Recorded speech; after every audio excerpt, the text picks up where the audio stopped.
All right, hey now, it's the Rob from 106.1. Rob, wait. What? This is post to post. We got to do something big, something out there. What were you thinking? Ladies and gentlemen, boys and girls, children of all ages, Town Square Media and 106.1 KISS FM proudly bring to you your podcast champions of the world. He's the R to the O to the B. I'm STEVE. We are your hosts with the most, bringing you everything wrestling related from post to post.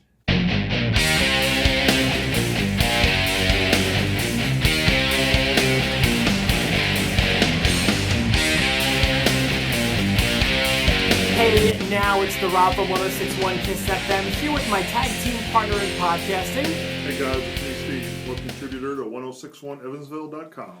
Okay, and there's certainly plenty to cover this morning about last night's Payback pay-per-view, or are they even still available on pay-per-view? I don't know if we don't call them that anymore.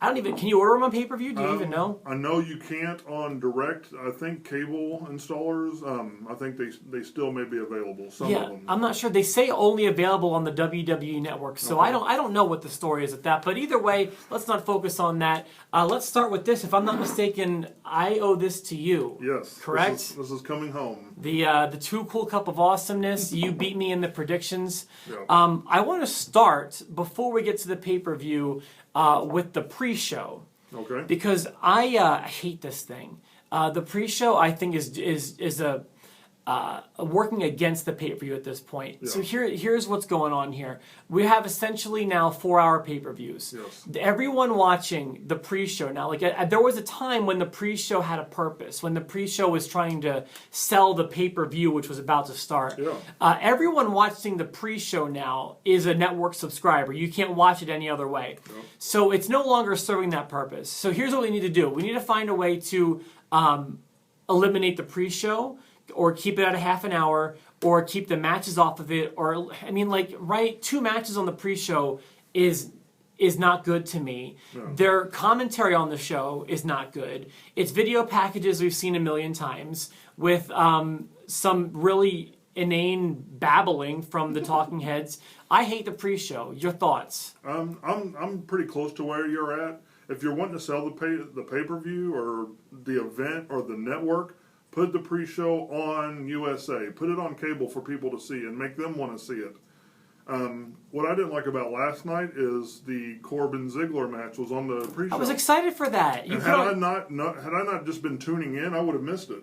I know, and my mentality is to tune in around 6:30 because I don't want a 4-hour pay-per-view. I've got stuff to do with my life. Exactly. Like, I know I'm a wrestling fan and I'm kind of nerdy and stuff, but like, I have stuff to do. Yeah. I don't want to devote 4 hours every month to these things. 3 hours is plenty. Plus, I have 3 more hours of Raw tonight. Like, I've got stuff to do. Yes. So please, I wish you could find a way to put all those matches into just a 3-hour pay-per-view. I don't need a pre-show, but if you must, please make it just a half hour and don't put any matches on it. Exactly. I'm begging you, Yes. please.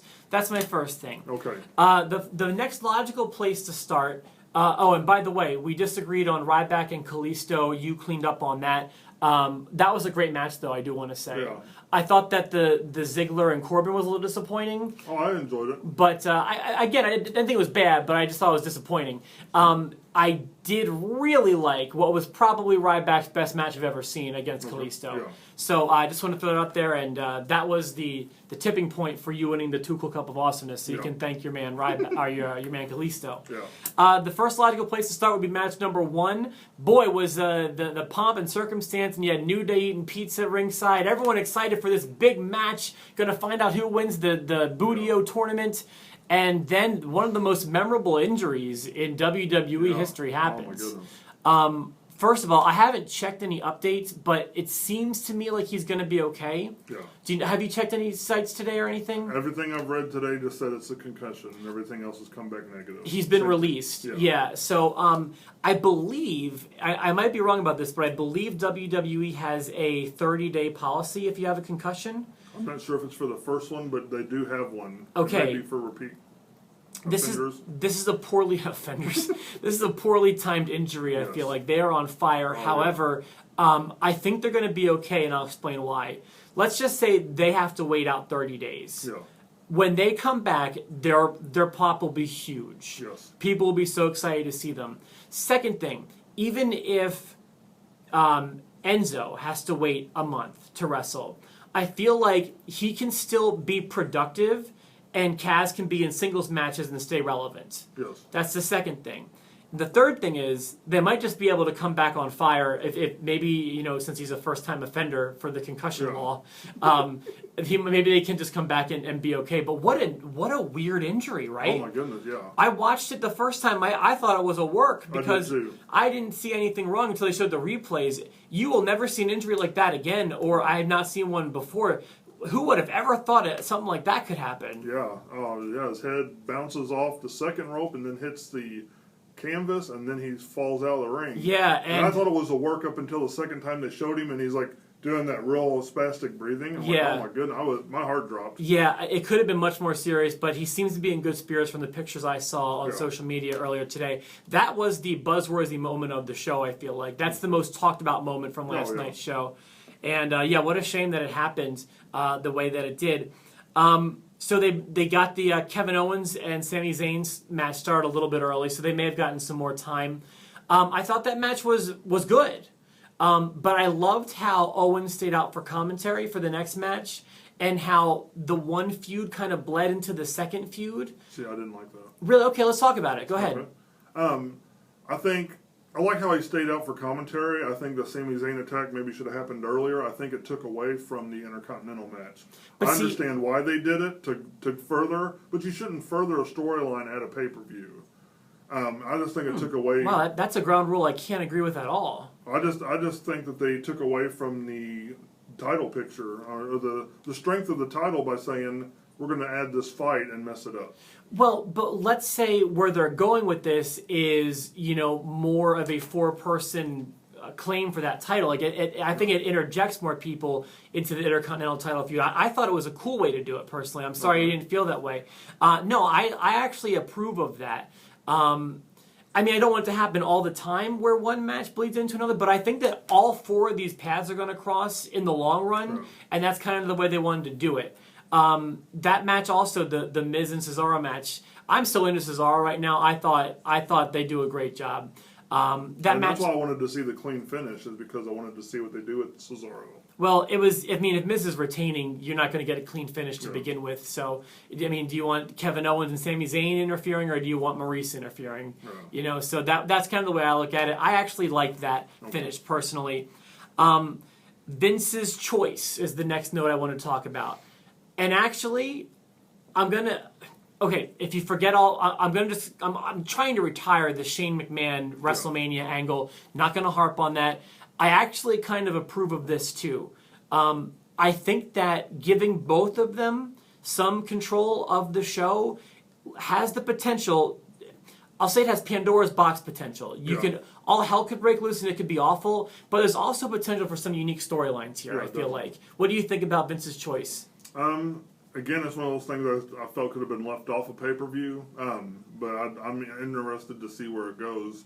I like that Corey Graves actually made mention to this being ludicrous because of the WrestleMania match and all those things that led up to it. I like that somebody verbalized that. Well, I must have missed that. When I see all those faces from the pre-show table, I zone out. I go to the bathroom even if I don't have to. No. I don't care about them. So what did he say? He just verbally. I think he said like it was ludicrous that this was happening because of the WrestleMania match. Good. Shane losing. Basically what you've been saying. Yeah. Us, but you verbalized it more than me. Yeah, well, it's a thorn in my side. I find it to be insulting. I don't like the writing is insulting to the fans. But so he actually verbalized your thought like on air, and I appreciated that. Okay, yeah, I do appreciate that. I'll have to check that out. So, are you for this decision? Are you against it? Like I said, it has potential to go either way, but I'm going in optimistically. Yeah, I'm going to go optimistically. The last month has been good. If you again get rid of the Shane McMahon shouldn't be there angle. Okay. I'm going to be optimistic because the show's been better. Yeah, okay. I'm in. I agree with you there. I wanted to say I was a little let down with the women's match. The wrestling was fine. I didn't like the finish. No. It's kind of. I feel like the Montreal remix has been done before, but not only that, like I didn't follow it live. Like I didn't realize that she had submitted. I didn't realize that she hadn't. I still don't know what I saw, I guess. She didn't submit. It was basically the quick call, and they're blaming it on Little Nate. So, is that the thought process there? I just don't follow the logic. Like there was no reason for Nate's to do that. Like when it happened in Montreal, Vince had a reason for doing that. Yeah. Right? Yeah. I mean, I think it's going to. Hopefully, there's some kind of a storyline that comes out of that, and they just don't let it lay as. I bet you there isn't a spot to knock Bret Hart. Come back so we can do this to you again. You think they're gonna address this? Because I don't. I mean, I think they need to. Or I think another Shane McMahon thing. I think maybe briefly, but that's what I think is going to happen. I really don't think they're going to address it, and I think that's just we have Bret Hart here, so we might as well kind of thing. Yeah. I love seeing Bret, but last night I felt like he looked weak. You know, I know he's been battling cancer. I know he beat it, but I don't know. It made me a little disheartened. You know, he's my all-time favorite, my number one. I am the Hitman fan. I hope he's doing all right. You know, that's my thought about Bret. The main event I thought was solid. You know, I liked it. It was nice seeing AJ Styles in that position. Yeah. Roman still is not doing much for me. You know, I found a different way to word it right now. I know you like the guy gimmick he has going on. My problem here is, and here's why I think this is a bad gimmick for him. Okay. When he says, you know, I'm just the guy, I'm reading that as I'm just a guy. And just a guy in the world of wrestling is nothing special. And I know we disagree on him, and he did a fine job. I've never said Roman... I think they had met... Outside of the two restarts, I think they had match of the night last night. Okay, that I haven't sat and thought about what my favorite match was last night. That's certainly a fair claim. They may have. Yeah, in fact, they probably did have the match of the night last night. Because they had some pretty strong spots in there for both of them. And I always feel like if you put Roman in there with a 10, Roman's capable of having great matches. Yeah. And when you put him in there with Daniel Bryan, they're great. When you put him in there with Seth Rollins, they're great. AJ Styles, they're great matches. He's just not the champion that I want him to be. So that's what I feel about that. That was some great storytelling last night. Some really good stuff happened. When Shane came... there was predictability last night because when the countout happened, there was like 20 minutes left in the show. Yeah. So I'm watching him like, I know it's not over yet. Yeah. And then when Shane said that there's no count out, I knew that something else would happen where there would be no disqualification. Yeah. And so that I kind of felt disappointed by, but that's wrestling. It's kind of when you've watched for as long as we have, we start to see things like that. But they did do a great job. I hope I like that this feud is continuing into Extreme Rules because they had a really great chemistry together. And the one last note I have from the show, and if you have anything else to add, please feel free. I do feel like they hit the mark of this felt like a new era. And this past month has felt like the quote-unquote new era they've been promising us. Lots of fresh faces on last night's show, lots of new faces in main event spots and being highlighted. And I just want to say kudos for A, a great show, and B, kicking off a new era. I feel like, because I like the new faces, I like the fresh blood that we've got right now, and I'm into the product. All right. Your thoughts? I'm not as hype as you are. I do see the new era. I hope it's not continuing the way it is because I didn't feel like I was watching a pay-per-view last night. I felt like I was watching a special edition of Raw. Okay. Just by the way it kind of broke down, and I know there's nothing you can do about the injury, and it's not that. I think it's the in-ring presence of the McMahons, and I didn't care for the Intercontinental ending and a couple of roll-ups last night. It didn't feel as special as it should have to me. Give it a letter grade, please. I'll give it a C because it had as many good points as it did bad points, but I didn't feel like I was watching a special event. Well, I feel like the Raws this past month have been special, especially the first two after WrestleMania. Yeah. I feel like this show was missing one huge moment. I mean, no titles changed hands last night that I could, right? No, I mean, I don't think any titles changed hands. The tag titles were on the line. The U.S. title didn't. IC didn't. World didn't. There was no real, with the exception of the injury, which wasn't planned. That was the water cooler moment, I feel like. But I did feel like it had a more special feeling than your average Raw, personally. Do you have any thoughts on Dean Ambrose and Jericho? It had peaks and valleys. Yeah. There were times when I'd be bored stiff, and then there were times where it was really exciting. Glad that Ambrose went over, but it wasn't a match of the year by any stretch of the imagination. What did you think? Yeah, I felt the same way. It wasn't even noteworthy other than the two guys that were in it. I felt they needed to be mentioned on the show, so I wanted to make sure they were. Yeah.